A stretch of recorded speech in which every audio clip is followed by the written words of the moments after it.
How you guys doing? Today is Lamore. Welcome to my channel. Today I have a great review for you guys, or I would say a mindset video. I have a great video for you guys today.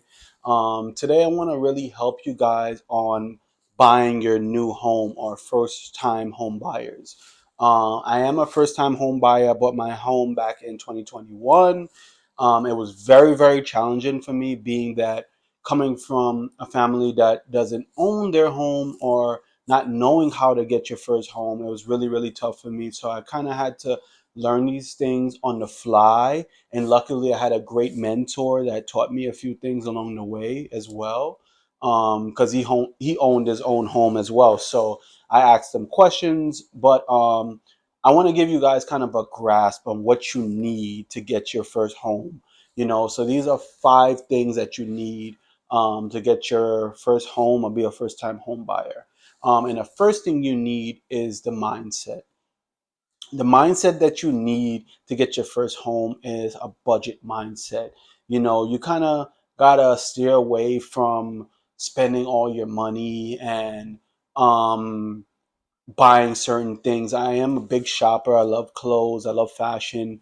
And I had to really steer away from that when I was buying my home. I couldn't shop as much. So I had to really switch my mindset and learn that this is the goal. I had to do kind of a delayed gratification, because you do get gratification when you buy clothing and stuff like that. Even though it's temporary, you still feel good about it. But I had to delay my gratification knowing that I want this home, so I had to stop the shopping.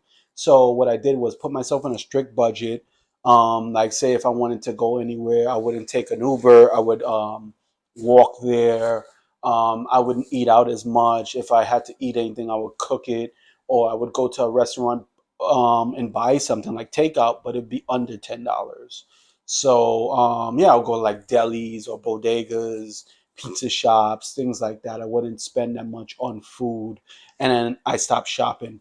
That really helped me a lot because I got to save my money. And the next step you need while I was saving my money is paying off your debt. Just to go back really quick, the book that helped me to save my money was The Richest Man in Babylon. That's one of the best books I've ever read. It's a great book. You learn how to really save your money and let the money work for you.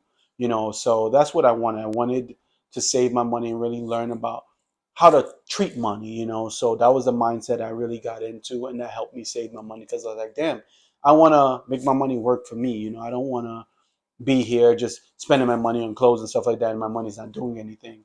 And the fact that you're paying credit cards and stuff like that, your money doesn't work for you. Actually paying extra for that t-shirt that you bought or that burger that you bought. So you bought a burger for $5. Now you're paying interest on a $5 burger on your credit card.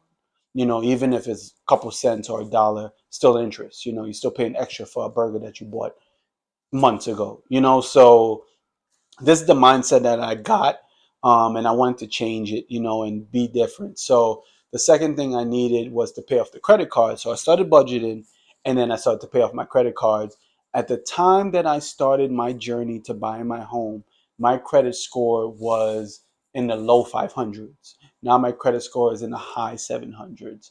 And it didn't take quite long either, because you have to pay off your credit cards. I didn't have that much derogatory marks because I paid my cards on time, but I had high balances on my card.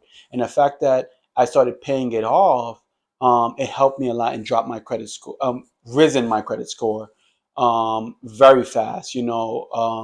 I would use the snowball effect where you pay off the smallest card first.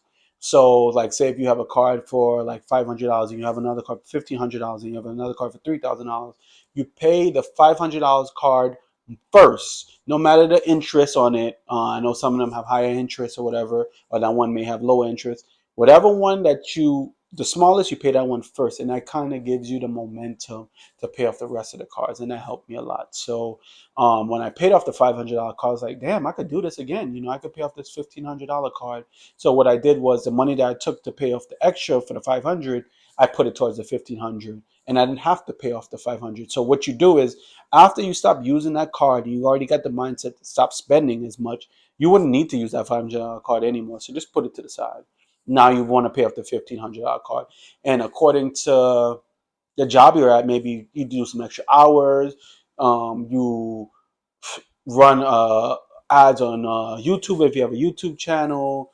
You do something on the side to make you more money. I was selling fragrances on the side. I was selling do-rags on the side. I was doing multiple things to make some extra money, extra cash to pay off the card faster, and that helped me a lot. So I paid off all my cards, and my credit score risen high enough for me to get a good rate. And then another thing too you have to have is the capital to pay for the house. So at the time when I first started, I did have capital, and I put that to the side. Even though I was paying off my credit cards, I didn't use all my capital to pay off the credit cards, or the money to pay off the credit cards. I saved that money and then paid new money I was making at my job to pay off the credit cards, and then whatever I had left over, I would put it towards the savings that I had. So make sure you have a good enough savings. Depending on the region you're at, it varies. How much you need to save to buy your first home. But at the time, especially during the pandemic, the rates were kind of low. You probably needed around 40 grand, 50 grand, depending on the rate that you got, to get a decent home and to have a decent monthly payment. So yeah, I needed around 50 grand to save up. So, I would save my check here and there and put it towards it. And that's what you need when you're buying your first home. You definitely need a good amount of capital, because when you go to the bank, which is the third thing, you go to a bank or to a lender, have to be specifically a bank, but go to your lender and make sure that they give you a quote. So when you're getting a quote, they're gonna pull your credit, look at your credit score. They're gonna look at how much money you have, not physically in your account. They're like, oh, can I see your account? They're gonna just ask you these things like, oh, how much do you have to put down?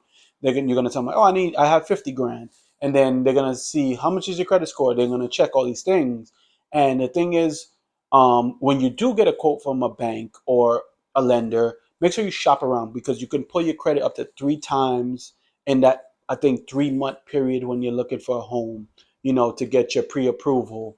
You could pull your credit up to 3 times, so make sure if you do find a good lender, make sure you shop around and see if you get better quotes, and be open about it as well. Like, I'm going to look around and see what else, who has a better rate, because at the end of the day, it's a business and they want your money. So you have to make sure you shop around and find who best fits you, because I went to different lenders, and then different ones told me different things. Some of them told me I couldn't get a home. Some of them told me I couldn't afford the home. There was one lender that told me, "Oh, why do you have a gap in your employment?" I said, it's during the pandemic. Everybody's fired right now. Who has a job right now? But I did go back to work, but I was out of work maybe like a month or two. And I was like, yeah, everything was shut down. Who's gonna work? So these are the scrutiny I had to go through when I was buying my home, and it was like kind of weird, because it's like everybody was out of work. Why are you asking me that? So these are the things that you're going through. I was going through, and then I found a good lender that didn't ask me anything. Like, she wanted to see me win, which I loved, and she helped me to get this home I am in now. So yeah, make sure you shop around, get a great lender, and then the next thing you need is location. Make sure that you find a location that's fit for your budget. I know a lot of people want that high rise building in Manhattan or wherever you live. You want the best building, you want the best place you can Instagram. But at the end of the day, is it in your budget? I always told myself that this is my first home, but not going to be my only home. It could be your first home, but you don't have to die in that home. You can get multiple homes. So make sure you get something in your budget that you can afford. Don't try to get something that's over your budget just so you can look good or feel happy about yourself. You're going to own a home, you're going to get equity. So at the end of the day, don't focus too much on the end goal as if you're going to get this house and this is going to be the luxurious house and the best house in the world. So make sure you shop for something that's in your budget and in the region you want to live according to your job.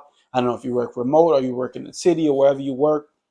Make sure that your home is in good proximity so you can get to work as well, and shop around. So that was very, very important for me. I had to switch locations multiple times according to how much taxes they were charging, the home prices. I didn't want a co-op. I wanted a condo. So I went for a condo because co-ops have boards and I want to have all the rights to do anything I want in my condo, which in co-ops, they go to a board and sometimes you have to ask to do certain things, which I didn't want. So I had to shop around a little bit. And I know in Manhattan has many co-ops. There's not many condos out there. There's a lot of co-ops and a lot of boards and things like that. So I wanted to shop around so I can find a condo. So make sure location is on your top priority when finding a home.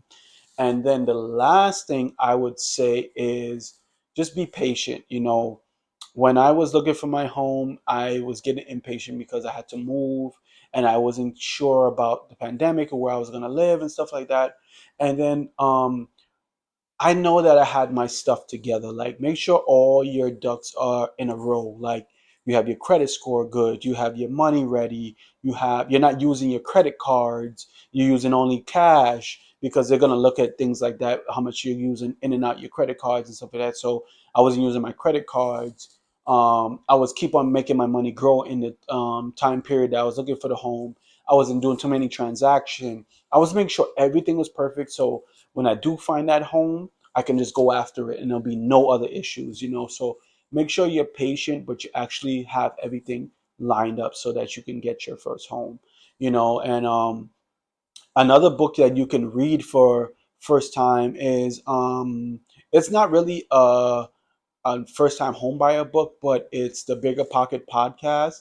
I read their book, which I think is like Rent, Rehab, and Repeat. Even though it's not about buying your first home to live in, it's about like investing. It does teach you many ways to get lenders or to get money or to figure out ways to get your first home. So it's great to get knowledge, to buying your first home. So if you're looking into getting your first home, I would read that book right there. I think it's called Rent, Rehab, Repeat. I read that book and then I read Richest Man in Babylon. So those are the two books that I'm giving you to have. So that's all you need, and just make sure you be patient and you will get your first home. If everything is lined up, I know the rates are a little bit higher. When I did buy my home, it was around 3.0. It was around 2.9, 3.0. Now it's in the fives.